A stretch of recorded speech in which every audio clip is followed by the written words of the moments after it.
이번 대회는 코메인과 메인, 라이트급과 벤텀급의 타이틀전의 구도가 카프카스 산맥관의 집안 싸움이라는 데에 약간 비슷한 느낌이 드는 것 같습니다. 수치상으로 보았을 때 메랍의 UFC 전적은 13전 11승 11번의 판정, 우마르의 UFC 전적은 6전 6승 3번의 판정, 70% 이상의 확률로 판정승을 예상할 수 있는 노잼 경기이긴 하지만 무패의 하빕의 사촌, 다게스탄 재능의 완성형이라 불리는 우마르와 UFC 역대 최고의 카리어를 자랑하는 괴물인 메랍의 대결이라는 점에서 서사가 아주 흥미롭습니다. 분석에 앞서 서로가 감정이 조금 상한 상태인데 메랍의 불만은 이해할 수 있지만 논리를 따졌을 땐 우마르의 손을 들어주고 싶습니다. 일단 메랍의 가장 큰 불만은 우마르가 하빕의 명성을 등에 업었다는 겁니다. 맞는 얘기이기도 한 것이 현재까지 우마르가 잡은 랭커는 샌데이건을 제외하고 없는 반면 메랍은 말론 모라에스, 알도, 패트리안, 세우도까지 랭커들을 다 정리하고 나서야 타이틀을 받았습니다. 하지만 친구인 스털링과 싸우고 싶지 않다고 선언을 했던 이유에서 많이 돌아온 이유도 있고 어차피 누가 더 팔리냐의 싸움인 현재 새로운 컨텐더로서 우마르에게 타이틀전이 가는 것이 가장 타당하긴 합니다. 과정이 어땠든 결과적으로 우마르가 메랍의 심기를 건드렸던 것이 성공적이었다고 봐야 할 것 같고 메랍이 2월, 4월에 패트리안과 오말리를 잡고 라마단 이후에 우마르를 계획했던 것은 비현실적인 계획이지 않나 싶습니다. 서로의 능력치를 보면 타격과 그래플링에서의 테크닉은 우마르, 완력과 체력은 메랍으로 종합적인 능력치의 측면에서는 우마르가 메랍에 비해 한 수 위라는 것을 부정하기는 어려울 것 같습니다. 강력한 그래플러였던 하빕에서 타격 테크닉을 입은 마카체프, 그리고 타격과 그래플링의 밸런스가 더 이상적으로 잡힌 것이 바로 우마르이기 때문이죠. 우마르의 부상으로 인한 변수가 없다면 이번 대결은 그래플링이 가장 중요한 요소인 만큼 서로의 스탯이 유의미한 것 같은데 메랍은 이제껏 230번의 테이크다운 시도 중 85번, 37% 정도의 성공률,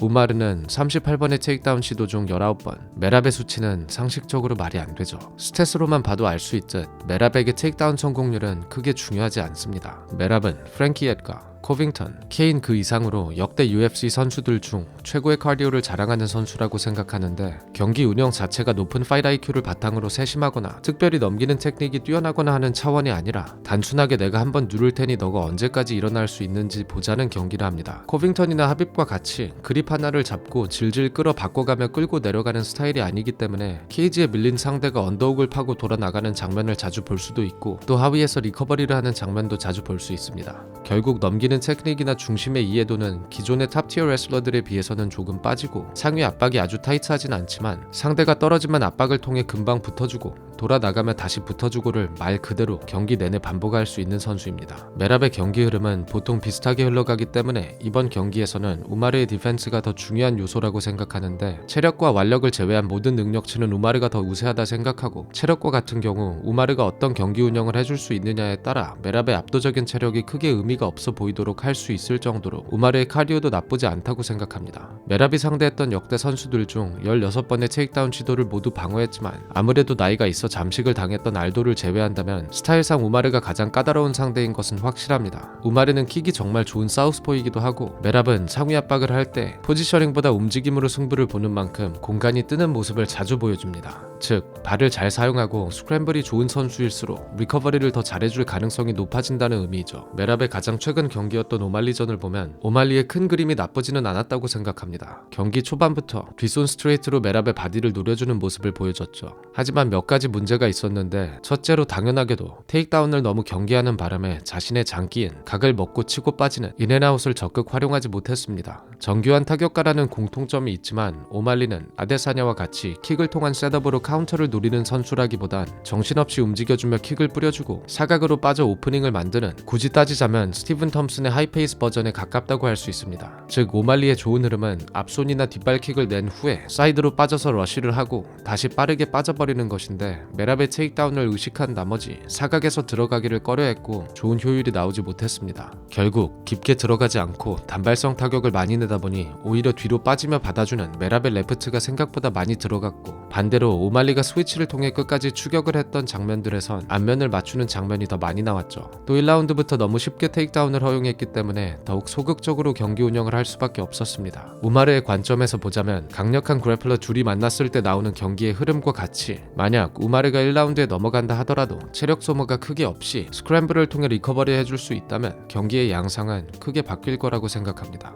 일단 메랍의 테이크다운 80% 정도는 싱글렉이라고 할 정도로 앞발을 잡는 시퀀스가 많습니다.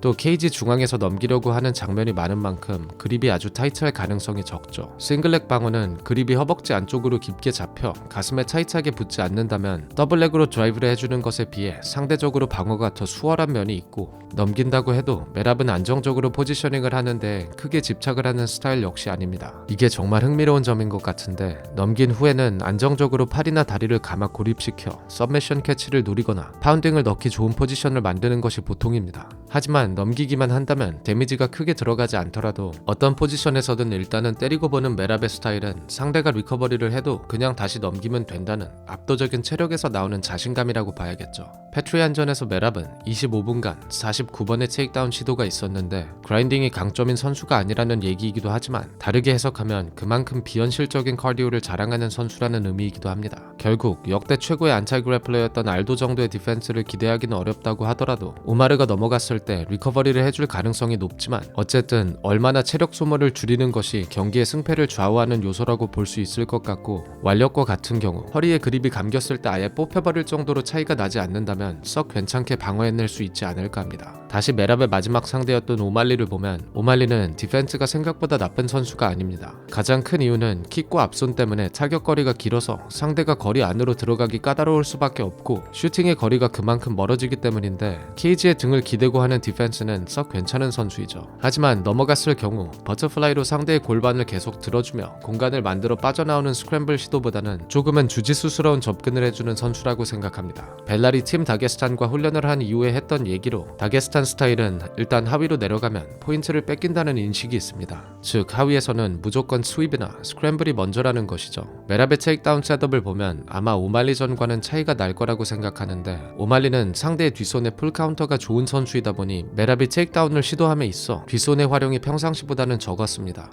그래도 너무 쉽게 넘어가긴 했죠. 아무튼 다른 단신의 선수들을 상대할 때 메랍을 보면 뒷손을 통한 페인트로 싱글을 잡는 장면들이 많습니다. 또 우마르는 킥이 좋은 선수이기 때문에 더 타이트하게 붙어 뒷손 페인트를 주면서 테이크다운을 노릴 가능성이 많다고 생각합니다. 스트라이킹 매트를 잠깐 보자면 오말리전에서 나왔던 가장 중요한 장면은 5라운드 바디킥에 메랍이 데미지를 입는 장면이라고 할 수 있을 것 같습니다. 바디킥을 허용한 메랍은 퍼포먼스식의 장난이 아니라 확실히 데미지가 있었습니다. 경기 전반적으로 킥캐치를 의식했기 때문에 오말리가 킥을 평소보다 아꼈고 뒷손으로 바디를 노려주는 장면들이 많았다고 생각하는데, 개인적인 생각으론 어차피 많이 넘어갈 거 사우스파로 스위치를 한 후에 바디킥을 적극 활용해 주었으면 어땠었을까 합니다. 다른 영상에서 다시 정리를 하겠지만 우마르는 사우스포에 킥이 정말 좋은 선수로 딥이나 바디로 킥을 많이 섞어주는 경기를 가져올 가능성이 많습니다. 우마르는 샌데이건과도 발을 붙이고 타격을 주고받을 정도로 타격 밸런스가 좋은 선수인데, 한 가지 가장 눈에 띄는 특징은 스트라이킹 다이내믹, 즉 때리고 빠지는 호흡이 좋은 선수라는 겁니다. 무리하게 추격을 하는 것이 아니라 냉정하게 자신의 타격이 하나 들어갔다 하면 다시 빠져 거리를 재정비하고, 반대로 상대의 타격을 허용했다 하면 웬만하면 들어가서 자신도 타격을 하나 집어넣고 나오는 포인트성의 타격의 줄다리기를 아주 잘 이해하는 선수라고 생각합니다. 샌데이건과의 경기를 보면 킥에는 킥으로 바로 받아주고 정타를 냈을 때 무리하게 추격을 해주기보다 가볍게 컨비네이션을 집어넣고 각을 만든 후에 빠져버리는 모습이 많이 나왔습니다. 즉 뒷손을 가끔 무리하게 휘두르는 습관이 있는 메랍이 억지로 추격을 한다면 단발성 카운터를 허용할 가능성이 많다는 얘기이기도 하죠. 아마 전반적인 타격 스킬 자체는 차이가 많이 나기 때문에 스탠딩에서는 우마르의 치고 빠지고의 반복이 되는 경기 양상이 예상되는데, 메랍이 공략해줄 수 있는 부분들을 보면 인사이드로 레그킥을 노려줄 수도 있겠고, 오소독스인 샌데이거는 레프트 훅으로 4라운드부터 정타를 많이 냈습니다. 패트리안전을 보면 앞발이 좀 빠져있는 패트리안은 아웃사이드를 많이 허용하고 데미지를 꽤나 입었죠. 하지만 경우의 수를 따졌을 때 스탠스가 다른 만큼 우마르가 킥 타이밍에 맞춰 펀치를 내거나 킥캐치를 노릴 가능성이 더 많다고 생각합니다. 레프트 훅과 같은 경우에도 샌데이건은 레벨 체인지를 통해 바디로의 페인트를 준 후에 성공률이 좋았고, 일단 리치가 길기 때문이었지 메랍이 비슷하게 잘 공략해줄 수 있을지는 모르겠습니다. 어쨌든 메랍은 체력을 바탕으로 하는 잠식 게임으로 가야 할 텐데 3라운드까지 우마르를 계속 눕힐 수만 있다면 타격에 대한 부분은 스피드가 많이 죽을 수밖에 없기 때문에 어느 정도 중간값을 찾을 수도 있겠죠. 마지막으로 자존심이 센 선수들 간의 싸움인데 특히 메랍은 성질이 있는 만큼 태클이 막힌다고 하더라도 무리하게 계속 들어갈 여지가 있습니다. 같은 맥락에서 우마르도 분명히 그래플링 게임을 가지고 왔을 것 같지만 영상이 조금 길어지는 관계로 이 부분에 관해서는 추가로 영상 제작을 하겠습니다. 그럼 시청해주셔서 감사하고 이번 주 경기 즐기시는데 조금이라도 도움이 됐으면 좋겠습니다. 감사합니다.